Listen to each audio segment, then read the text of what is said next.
of the first SOAK virtual day. And the first speaker will be Claire Binder from Oracle Switzerland.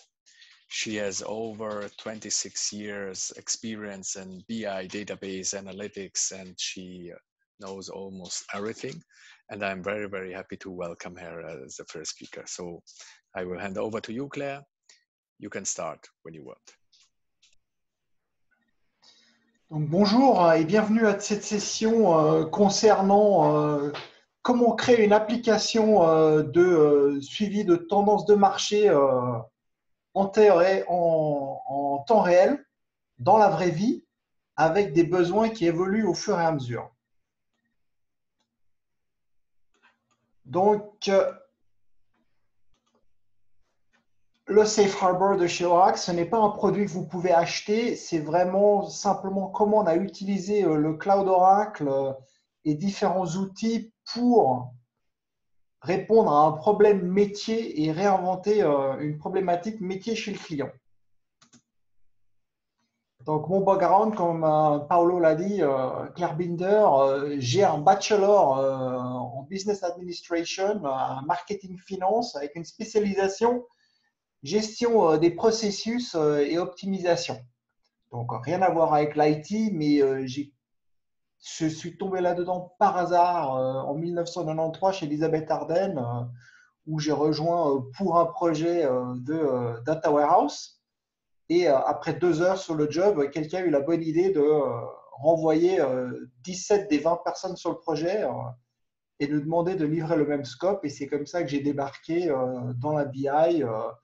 À l'époque, Oracle et Business Object. J'ai travaillé 7 ans chez Business Object, puis ma propre société de conseil, vraiment à cheval, métier et fonctionnel. Après, j'ai fait 13 ans chez Kerus dans la gestion de projets senior et surtout quand les bâtiments étaient en feu. J'ai ensuite fait 2 ans dans l'automobile pour une solution AI spécialisée dans le développement de nouveaux véhicules. Et puis, depuis moins d'1 an chez Oracle comme Solution Architect avec une petite différence vraiment toujours concentrée sur la valeur métier, ce que l'informatique peut apporter et la valeur de la data. Pour moi, il est très important de faire quelque chose de la data, de lui donner une valeur.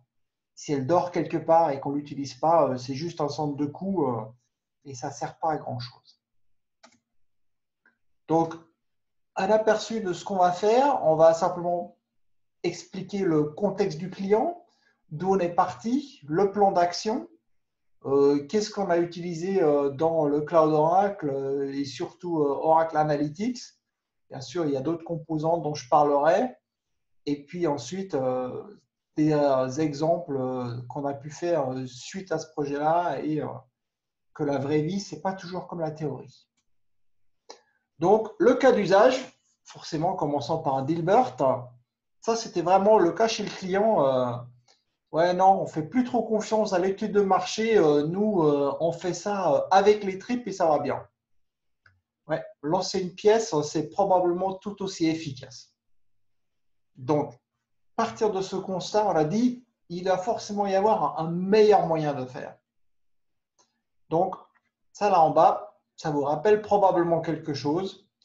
Le processus existant chez le client, c'est beaucoup sur le feeling. Je sens bien que tel produit va se vendre, je sens bien que notre concurrent va faire.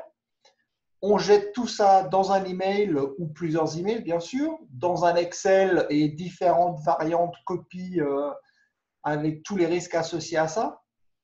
On n'a aucun suivi de traçabilité de pourquoi on a décidé de faire telle ou telle action et encore moins sur quel était le fil conducteur de la pensée pour y arriver. Ce qui rend très compliqué le suivi puisque très difficile de savoir qu'est-ce qu'on a fait faux quand on ne sait même pas ce qu'on a fait. Donc, on a commencé à parler aux différents décideurs dans ce projet d'études de marché qui est a priori une équipe relativement petite.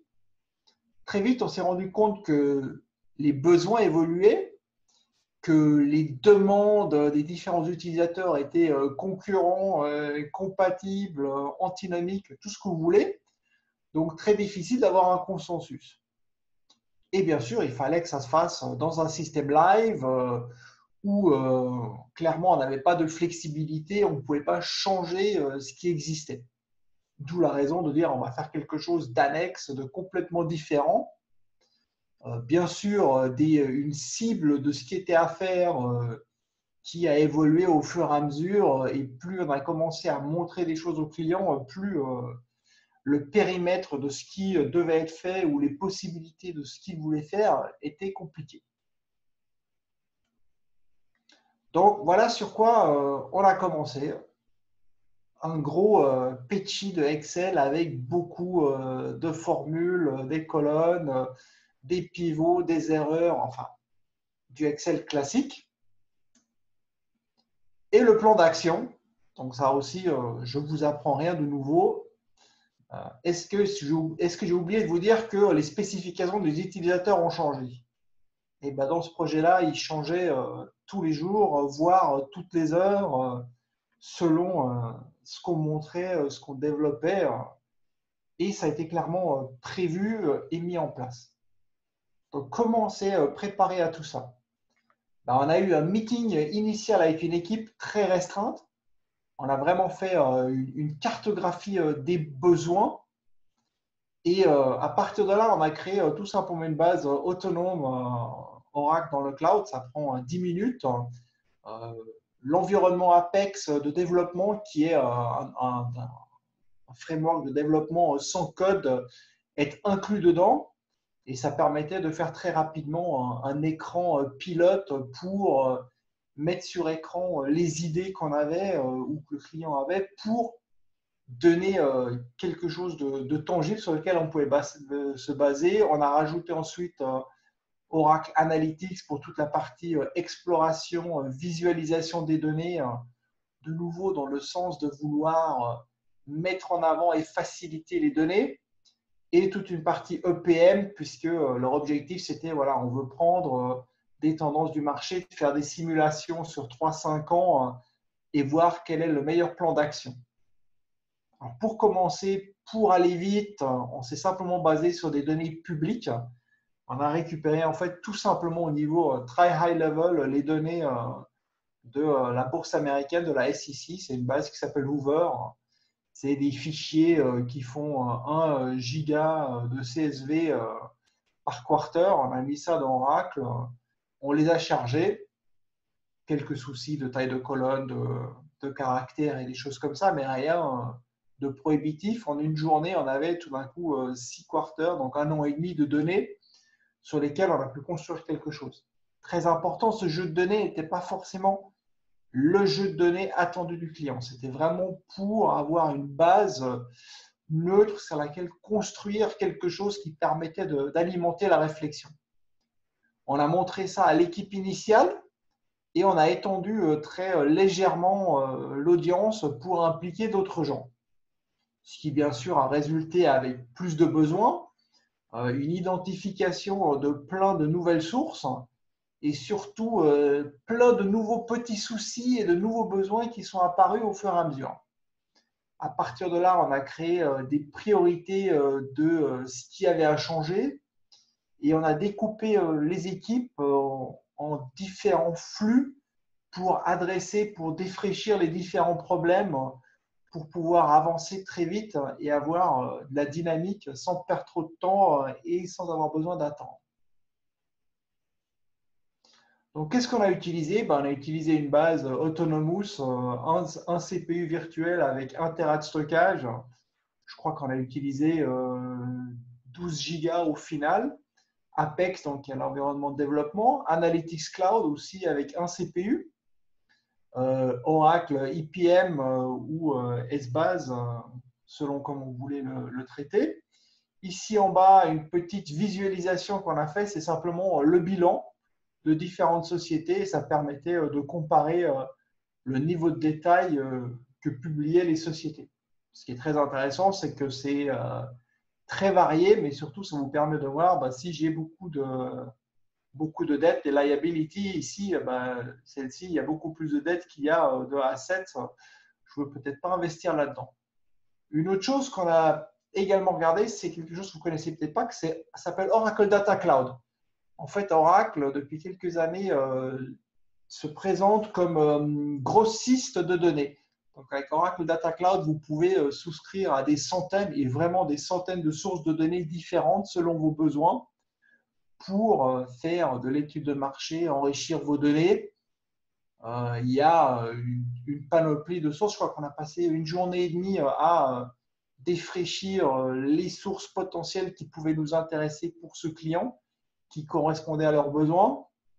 Et après, vous allez approcher les équipes Data Cloud avec un avocat pour expliquer ce que vous voulez faire, quelles de données vous voulez extraire et dans quel use case, pour qu'on s'assure qu'il n'y a pas de problème de réglementation type GDPR et que vous êtes carré avec les données et l'utilisation qu'on a le droit d'en faire.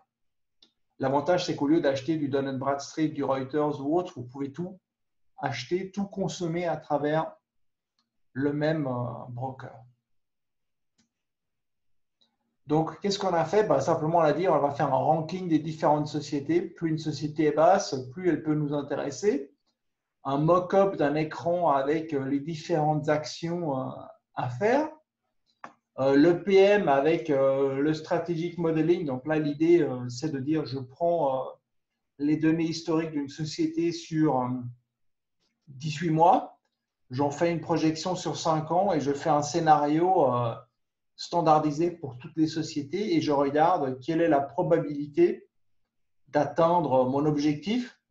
Donc là, on doit être à peu près à 50%. Ce n'est pas super concluant et quel est le meilleur et le worst case selon les simulations qu'on fait. Ces données-là, ça permet à des gens vraiment spécifiques simulations de travailler dessus. Ces données sont ensuite réinjectées dans l'analytics pour pouvoir comparer les différentes sociétés et dire voilà, société A par rapport à la société B, laquelle est le meilleur potentiel de rachat ou est-ce que j'ai un produit en interne qui vaut mieux arrêter parce qu'il ne se vend plus. Alors, bien sûr, on a appris beaucoup de choses dans ce projet-là. Un, c'est tout à fait valable de ne pas avoir toutes les informations. On est parti d'une situation imparfaite en ne connaissant pas tout, on ne sait toujours pas tout. Dès le départ, il faut être clair avec tout le monde que c'est un projet itératif qu'il va falloir repasser dessus une fois. Challenger ce qui a été fait. Donc là, il faut être l'enfant dans la salle et poser la fameuse question que tous les parents redoutent, c'est le fameux pourquoi, pourquoi, pourquoi. Le nombre idéal de pourquoi, c'est 1 en dessous que la personne en face vous étrangle pour vraiment comprendre. Et ce qui est intéressant, c'est qu'on s'est rendu compte dans beaucoup de cas que les gens faisaient quelque chose de manière plus ou moins naturelle, mais qui n'avait pas forcément une réflexion, c'est on a toujours fait comme ça. Donc, on pose la question jusqu'à ce que tout le monde soit d'accord pourquoi c'est fait d'une certaine manière et à quoi ça correspond. Donc ça, c'est la chose la plus difficile et qui a pris le plus de temps dans ce projet et qui prend encore aujourd'hui le plus de temps. Très important, il faut reconnaître que la vitesse n'est pas pour toutes les équipes ou toutes les personnes dans les équipes.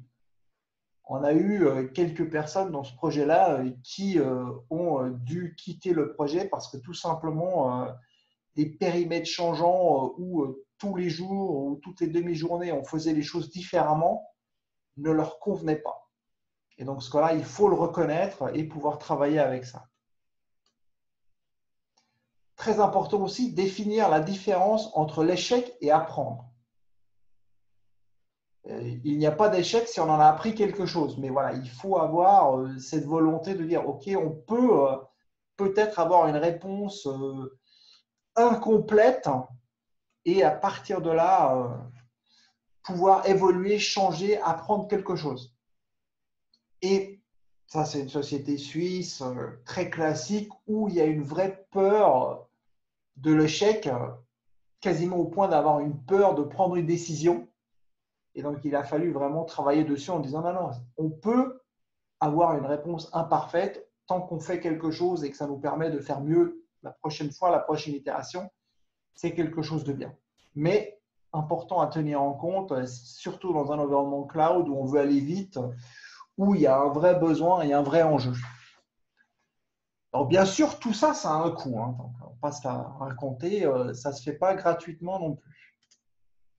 Donc, qu'est-ce que ça a coûté? Par mois, ça nous a coûté en base autonome 417 $. Donc, on l'arrêtait quand on n'avait pas besoin, on la démarrait pour les quelques heures par jour, on avait besoin de travailler avec. De temps en temps, elle est restée allumée des journées entières parce qu'on avait des équipes de développement en Inde qui faisaient la partie Apex. La base Analytics nous a coûté 360, idem, c'était juste quand on avait besoin. Le cloud IPM, lui, beaucoup plus cher, donc 3000. Donc, on était à peu près 4000 francs par mois sur ce pilote qui a commencé fin novembre et qui est aujourd'hui en cours. Mais aujourd'hui, ces chiffres-là sont pas significatifs parce que l'EPM est en attente aujourd'hui et que les deux autres tournent 3 heures par mois, donc vraiment mineur. Par contre, il y a un peu de temps à investir. Donc, les utilisateurs business ont investi une dizaine de jours au total sur 4 mois, ce qui n'est pas excessif non plus. L'équipe projet, une vingtaine de jours. Les développeurs Apex, environ 6 jours entre l'analyse des besoins, le retour, le développement et les quelques bugs fixes. L'équipe d'intégration, donc ça c'est tout ce qui est chargement des données, loading, qualité, 5 jours. Et 6 jours pour l'équipe EPM pour mettre en place l'environnement EPM, construire les scénarios et mettre en place l'environnement. Donc voilà, ce n'est pas un projet excessif, c'est quelque chose qui est relativement important chez le client. C'est une équipe qui aujourd'hui a des coûts annuels d'environ 5 millions de francs suisses et qui brasse entre 20 et 50 millions de données de business directement à elle. Donc, c'est quand même quelque chose de significatif et on veut l'optimiser. Donc, jusque-là, est-ce que vous avez des questions, des commentaires sur notre approche et ce qu'on a fait jusqu'à maintenant? Vous avez, si jamais, le chat ou le Q&A pour poser des questions.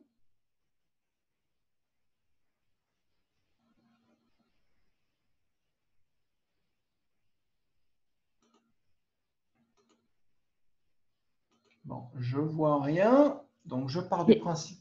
Pas de questions d'ici là, pardon, je checkais le panel des questions. Ok, super. Donc, je pars du principe que j'ai été super clair, super logique. Donc, on va continuer. Maintenant, où c'est qu'on va aller depuis là? Clairement, c'était un pilote, c'était imparfait, ça a permis de mettre en lumière plein de choses. Donc, qu'est-ce qu'on va faire maintenant? Ou qu'est-ce qui est en train de se faire? Eh bien, on va retourner dans l'enfer Excel, au milieu du feu. Oui, je sais, il faut être un peu fou. Déjà, avoir une vue beaucoup plus critique sur Excel et s'orienter vers les gains rapides et les solutions. Vraiment, tactiquement, qu'est-ce qu'on peut faire très rapidement, cette fois-ci dans le vrai système live, pour réduire les erreurs habituelles, les manipulations excessives, les saisies de données, pour réduire au maximum ces choses-là et de montrer une vraie valeur ajoutée de ce qu'on va pouvoir faire derrière.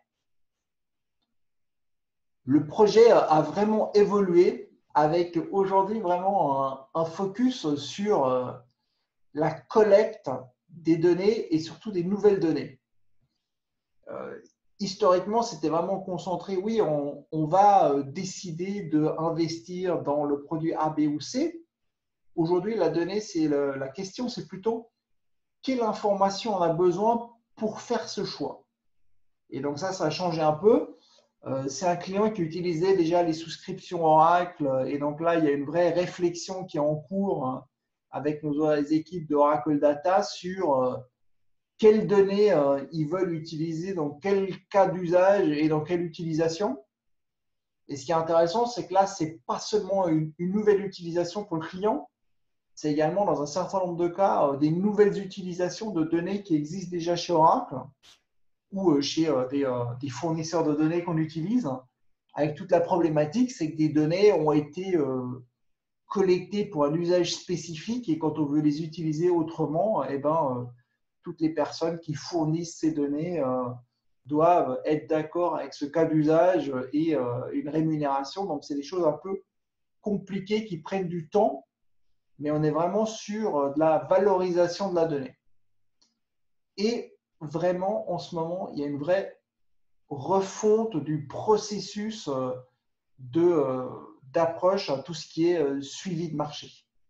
On évolue sur des choses beaucoup plus agiles, beaucoup plus automatisées et beaucoup moins de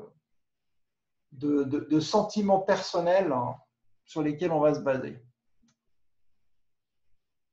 Donc oui, c'est un pas en arrière, mais ça valait absolument l'effort fourni parce que ça nous permet aujourd'hui d'avoir une discussion beaucoup plus apaisée sur des vrais besoins et tout le monde a compris que ce n'était pas une simple remise en question de ce qui a été fait pour de bonnes ou de mauvaises raisons, mais que c'était vraiment là pour faire évoluer les choses.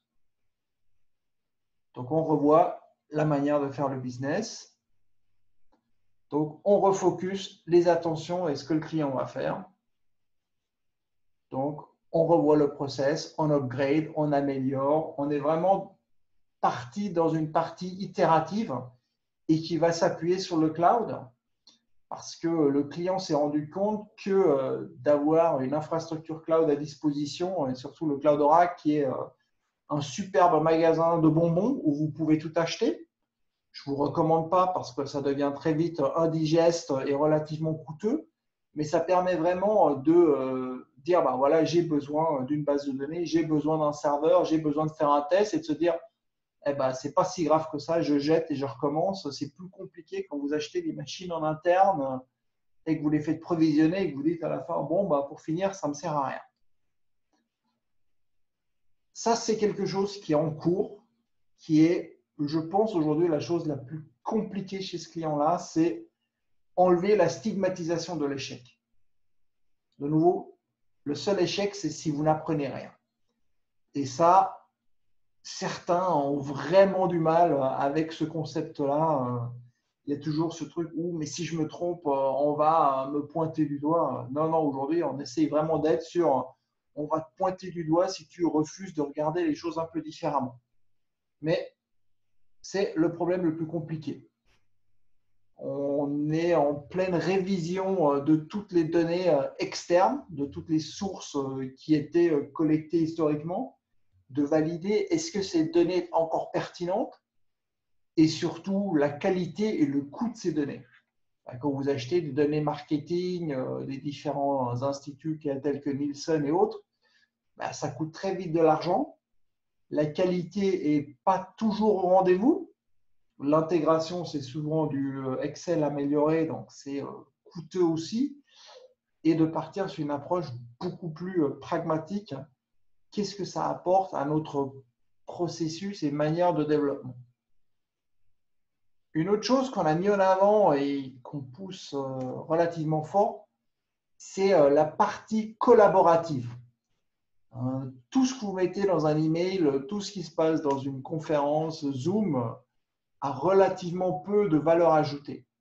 Il faut vraiment trouver un moyen de capturer pourquoi on a pris telle décision, de pouvoir faire un suivi et de dire « Ah ben voilà, je comprends pourquoi on a décidé de privilégier le produit A par rapport au produit B. » C'est compliqué, c'est quelque chose qui est en cours, c'est quelque chose où il faut apprendre, où les gens sont souvent attachés à leur « je sais, j'ai cette science infuse qui me permet de… » Très bien, mais comment on peut capitaliser dessus?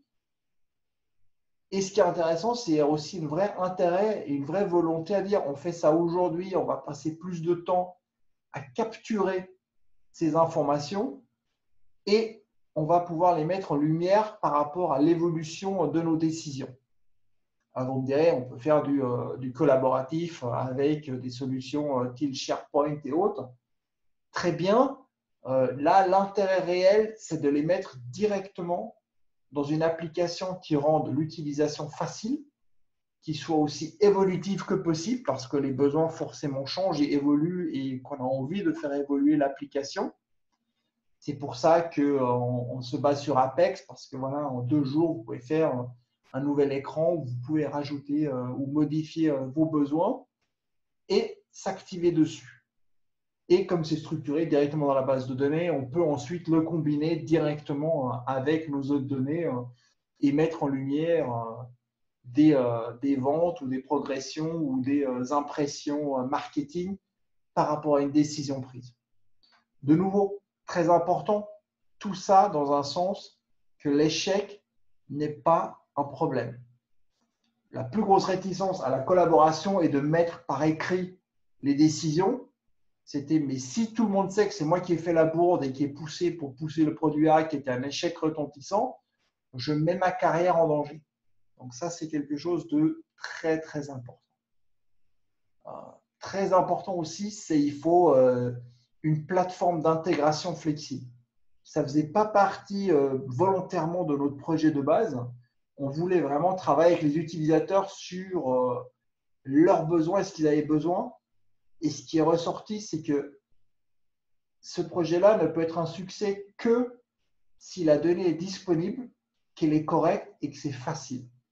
Donc aujourd'hui, il y a tout un pan qui sera de l'ODI et d'autres technologies Oracle, de nouveau dans le cloud, pour construire une plateforme qui permet d'intégrer tous ces flux des différentes sources de données, les standardiser pour les mettre à disposition dans le gros bac à sable OAC pour travailler avec.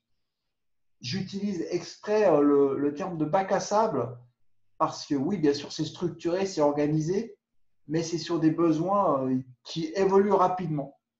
Et donc, ce n'est pas un data warehouse, un data mart, et ce n'est pas vraiment un data lake, puisqu'on est sur de la donnée purement structurée qui va très bien dans des tables, mais qui évolue aux besoins. Donc, voilà à quoi ressemble la vision de ce qu'il va y avoir. Passer d'un consommateur d'une marque avec des copies par écran. Donc, on automatise l'acquisition de données. Gros chantier, l'Oracle Data Cloud qui prend les données tierces, les intègre, les données publiques et privées. Donc là, il y a une réflexion et vraiment une validation des données qui rentrent et de la qualité. Leur donner du contexte, des signaux externes. Donc ça, c'est aussi des données tierces. Oracle, un outil qui fait ça, qui permet en fait d'identifier des signaux de marché comme des hashtags négatifs pour votre marque ou des actions légales ou autres contre votre marque ou vos concurrents. Donc, M&A, donc ça, c'est tout ce qui est acquisition et fusion. Et également la vente des objectifs par industrie, par catégorie, par marque, par produit, par géographie et par type de client. Donc, on peut potentiellement acheter ou vendre une marque ou faire une joint venture avec un concurrent sur un marché spécifique pour mettre en avant un produit. Les données de l'entreprise, donc ça, c'est tout ce qui est first party, donc c'est toutes nos données à nous et toutes celles qui viennent de nos clients. Tout ce qui est par marque, le business, les KPI de la fusion-acquisition, qu'est-ce que je veux faire? Et bien sûr, le plan comptable pour pouvoir simuler si je rachète une société, quel est l'impact sur mon plan comptable et qu'est-ce que ça va avoir comme lien à moi. Très important là-dessus, ça c'est un sujet en cours puisque ça c'est la chose la moins standardisée du monde et vous regardez 2 sociétés, les chiffres sont totalement différents. Également, pendant que ça se construit, on est en réflexion et en construction de la partie automatisation du screening et de la visualisation. On veut vraiment qu'au maximum, les outils puissent vous sortir déjà une shortlist en disant, voilà, on a ranké nos sociétés par critères ABC et voilà les 3 marques ou les 3 produits ou voire même les 3 codes articles qui ont le plus de potentiel dans ce marché-là. les risques, les scénarios. Donc, une fois que j'ai identifié les 2-3 marques ou produits que je veux mettre en avant, d'automatiser toute la partie simulation. Donc, ce ne sera pas totalement automatique. À un moment donné, là, vraiment, il faut un humain pour valider les chiffres. Et on réinjecte tout pour avoir un ranking des intérêts, des cibles, de fournir aux décideurs une shortlist argumentée de pourquoi il faudrait investir dans telle ou telle campagne. Et tout ça, bien sûr, en automatisant partout des alertes, en disant attention là, nous avons trouvé quelque chose d'intéressant. Alors, l'idée, c'est d'utiliser du ML à un moment donné. Là-dedans, aujourd'hui, c'est plutôt vraiment des choses de l'ordre de basique, mais qui sont quand même très intéressants de voir, tiens, une société a lancé des très mauvais résultats, telle marque est en perte de vitesse, elle nous intéresse depuis longtemps pour compléter notre portfolio. Est-ce que ça vaut la peine de l'acquérir maintenant? Donc, voici quelques métriques où c'est que nous avons aujourd'hui l'engagement avec nos clients. Ça, c'est la partie visualisation sur le net et c'est distingué entre contenu sûr et contenu pas sûr. En fait, contenu sûr, c'est toutes les données, tous les sites aseptisés qui n'ont pas de contenu politique, d'orientation ou d'agenda quelconque. Et unsafe, c'est tout ce qui, de près ou de loin, peut être associé à quelque chose qui peut avoir une image négative sur votre marque. Les cas classiques, par exemple, de ça, c'est de dire, ben voilà, j'ai de la pub pour mon produit A qui tourne sur Fox News, alors que clairement, ma population n'est pas trop Fox News. Vous allez vous retrouver avec un fiasco à gérer sur Internet, donc il vaut mieux gérer et prévoir ça. Et ici, les interactions se passent chez nous, sur des pages qui ne sont pas associées à notre marque, ou chez le concurrent, et on regarde où se situent les actions et surtout l'impact que va avoir cette impression sur le client. Alors, bien sûr, qu'est-ce qu'on va utiliser à l'avenir? Clairement, Autonomous, c'est la base de tout ce qu'on a. Il n'y a pas de raison que ça change pour devenir une base de données Oracle haute, puisque c'est vraiment pour nous juste un endroit idéal de stockage. On n'a pas besoin aujourd'hui de fonctionnalités Oracle qui ne seraient pas couvertes dans l'Autonomous Database. On utilise l'Analytics Cloud pour tout ce qui est la visualisation de données. On va continuer à utiliser les PM pour tout ce qui est simulation. Et on va utiliser Apex. Donc ça, c'est le socle non négociable, je dirais, de ce qu'on va utiliser. Et derrière, on va utiliser l'Integration Cloud avec OCI. On va utiliser un bastion qui est simplement une VMware pour sécuriser dans l'environnement du cloud cette partie M&A qui est quand même très spécifique où pas trop de monde devrait regarder dedans. On va utiliser le stockage pour la réception des fichiers, l'archivage et également pour uploader des documents style PowerPoint juste pour centraliser toutes les données en un seul endroit. C'est probablement pas le meilleur endroit pour le faire, mais il y a une vraie volonté de dire on veut un socle cohérent où tout est stocké.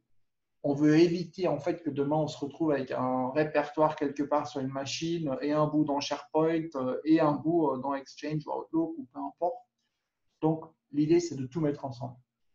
Et on aura un système de dev et de Q&A qui permettra de faire des évolutions, des itérations, puisque c'est vraiment une volonté que ce système puisse évoluer au gré et aux besoins des équipes de dev.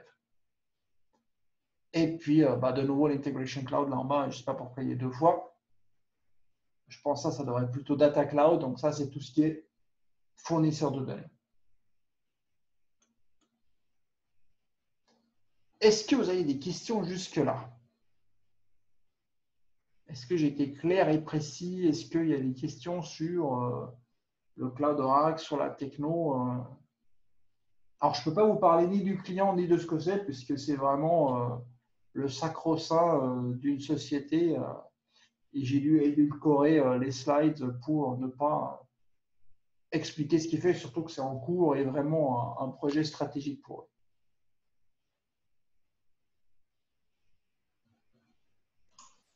Alors, pour l'instant, il n'y a pas de questions dans le chat. Pas de questions dans le chat, ça veut dire que j'ai été super précis, clair et net. Et en plus, j'ai respecté le timing. Oui. Écoutez, s'il n'y a pas de questions, je vous remercie. On est à votre disposition si vous voulez me contacter. Le plus simple, c'est sur LinkedIn ou alors claire.binder@oracle.com.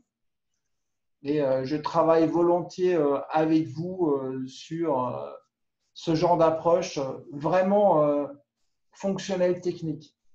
Et j'apporte aujourd'hui mon soutien à beaucoup d'équipes chez Oracle sur ce savoir-faire-là qui est de mettre en adéquation un besoin métier avec une architecture. Et puis, comme Paolo l'a dit, j'ai une grosse expérience métier et j'arrive à relativement facilement identifier les besoins et j'ai assez d'expérience pour challenger peut-être sur des manières de faire dans des industries diverses et variées.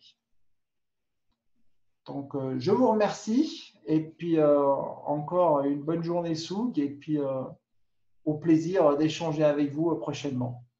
Merci beaucoup pour la présentation. Merci. À bientôt. À bientôt.